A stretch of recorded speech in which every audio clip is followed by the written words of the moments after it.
And when she does that, he moves his hand backwards and he smacks her on the face and pushes her back, which caused her to start bleeding down her face, and she starts to cry, and she becomes obviously very emotional. And when that happens, Umar radiallahu ta'ala anhu, he looks at her and she says, Ya ibn al-Khattab, ma kunta sani'an fasna' faqad aslamtu. Oh Ibn Khattab, do what you want to us, I became Muslim. Like, go ahead, do what you want to us, I became Muslim. And Sa'id radiallahu ta'ala anhu responds under Umar ibn Khattab and says, قَدْ أَسْلَمْنَا وَآمَنَّا بِاللَّهِ وَرَسُولِهِ فَمَا كُنْتَ صَانِعًا فَاصْنَعْ. We have become Muslim, we believe in Allah and His Messenger, whatever you're going to do to us, do. Go ahead and kill us. We're ready to be martyrs, we won't be the first martyrs. This is a post-Sumayya world, a post-family of Yasir world in this time, right? Where, you know what, we won't be the first people killed for our deen. Go ahead and kill us. مَا كُنْتَ صَانِعًا فَاصْنَعْ. Umar radiallahu ta'ala anhu looks at them and he says, "Istahyaytu ala nafsi." Like, I was ashamed of myself. Seeing my sister with the blood running down her face, Umar radiallahu anhu was strong, but he wasn't a person who had no nobility. His own sister. So he said, I was ashamed of myself. So I got up off of Sa'id, and he looks at Sa'id and he looks at Fatima. And Sa'id says to him that you're not going to be able to gather the people upon falsehood while the truth is other than what they claim. And Sa'id is saying to him basically, look, do what you're going to do to us. And even if you kill us, you're not going to be able to gather the people. لا تجمع الناس على باطل. SubhanAllah, like he knows his motivation. If you're trying to hold Meccan society together, you're not going to hold them on falsehood. The truth is not with you, O Umar, it's not with your people. So Umar radiallahu ta'ala anhu, he sat on the couch. Sits down, tense moment. Sa'id radiallahu ta'ala anhu was almost beaten to death. Fatima, his sister, is bleeding and crying. Khabbab is hiding. Radiallahu ta'ala anhu. He did not get into that at this point, right? Khabbab would have been the first person killed in that moment, right? And Umar radiallahu ta'ala anhu, he's, imagine the heavy breathing, the tears, the blood, the tension in the room. Umar radiallahu anhu sees the pages of the Quran in the corner. He says, what is that? And they ignored his question. He said, bring it to me. And Fatima radiallahu ta'ala anha responds and she says to him, Lasta min ahliha. You're not from its people. It's not for you. And Umar radiallahu ta'ala anhu, he says to her, Wayhaki, qad waqa'a fi qalbi ma qulti. He said, listen, woe to you, what you said has entered my heart. I'm listening to you right now. I'm calm right now. Bring me that which you have. أنظر ما هذا الذي جاء به محمد صلى الله عليه وسلم. Let me look at what Muhammad صلى الله عليه وسلم has brought to you. So Fatima said that we're afraid of what you're going to do with it. Said, لا تخافي, don't worry. You have my word. I will give it to you exactly in the same way you give it to me. I just want to read it and see what it is that Muhammad صلى الله عليه وسلم is teaching you. So she saw some of the softness that Abdullah saw in him on that day.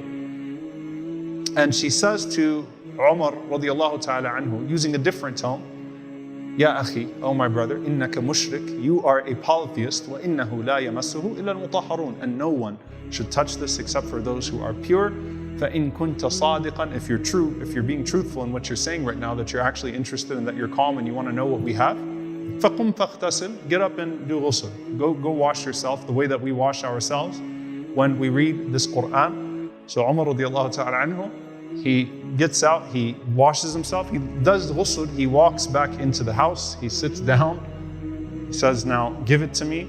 Fatima brings him the copy of the pages of the Quran. He stares at it, and the first thing he reads is what? Actually, Bismillah ar-Rahman ar-Rahim. That's the first thing. SubhanAllah, sometimes we skip the small things in the narration because we just take them for granted. Bismillah ar-Rahman ar-Rahim. In the name of Allah, the most compassionate, the most merciful. Ar-Rahman ar-Rahim. Quraysh used to say, Bismika Allahumma. In the name of Allah, in the name of God, but they didn't know the names of Ar-Rahman, Ar-Rahim. That's why we see in the Treaty of Hudaybiyah, Suhail ibn Amr, radiallahu ta'ala anhu, at that time, not a Muslim, he objected to Ar-Rahman, Ar-Rahim, right? So Umar radiallahu ta'ala anhu said, what beautiful names these are. He's calm right now, he's listening, and he's just appreciating. He says, these are beautiful names. Ar-Rahman, Ar-Rahim. And then he starts to read. And imagine Umar's first recitation of the Quran. Taha, ma anzalna alayka al-Qur'ana litashqa. We did not reveal this Quran upon you to cause you distress. SubhanAllah, this is not the purpose of the revelation of the Quran. Illa tadhkiratan liman yakhsha. This is a reminder for people of awe, people of humility, people of khashya. إلا تذكرة لمن يخشى تنزيلا ممن خلق الأرض والسماوات العلى الرحمن على العرش استوى. The words of Surah Taha, subhanAllah, are so powerful and they apply so perfectly to Umar radiallahu ta'ala anhu, the creator of the heavens and the earth, the creator of that which is observable and that which is not observable. Ar-Rahman, once again the most merciful, ascended upon his throne. له ما في السماوات وما في الأرض وما بينهما وما تحت الثرى وإن تجهر بالقول.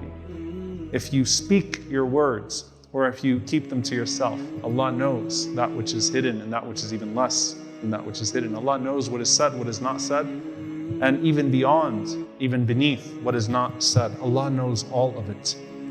Umar radiallahu ta'ala anhu, as he's reading it, he comes to this realization.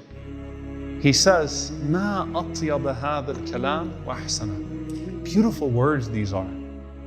How perfect are these words? Ma atyab hadha al-kalam. Like I'm reading with clear mind and clear heart right now, and I'm just appreciating the words. Ma atyab hadha al-kalam wa ahsana.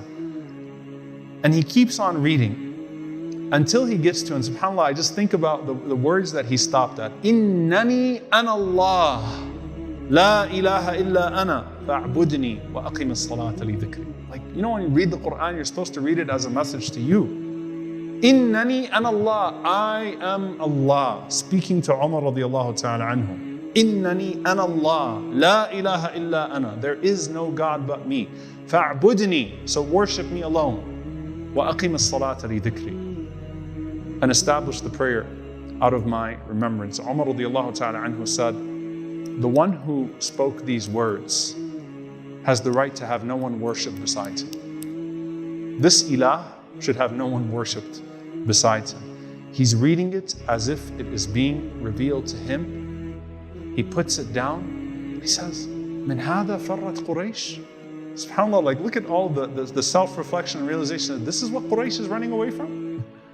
This is the evil that Quraysh is afraid of. This is what Quraysh hates so much. This is why Abu Jahl is persecuting these people. This is why I've been persecuting people. Min hadha farrat Quraysh. This is what we're running away from. But this is beautiful. Why would we run away from this? So as Umar radiallahu ta'ala anhu is coming to that realization, Khabbab radiallahu anhu finally comes out. He's been hiding the whole time, listening to the violence, listening to the conversations, and Khabbab radiallahu ta'ala anhu comes out and he says, "Abshir ya Umar bi karamatillah." Glad tidings to you, O Umar, with the generosity of Allah. Umar goes, "Anta al-qari?" You were the one that was reading? When I first got to the door, like, wait a minute, let's establish what's happening here first, right? He says, "Abshir ya Umar bi karamatillah." And he said to him, I was the one reciting, and he says, وَإِنِّي أَرْجُو أَن تَكُونَ قَدْ سَبَقَتْ فِيكَ دَعْوَةُ رَسُولِ اللَّهِ. And I hope that the dua of the Prophet ﷺ has been accepted in regards to you.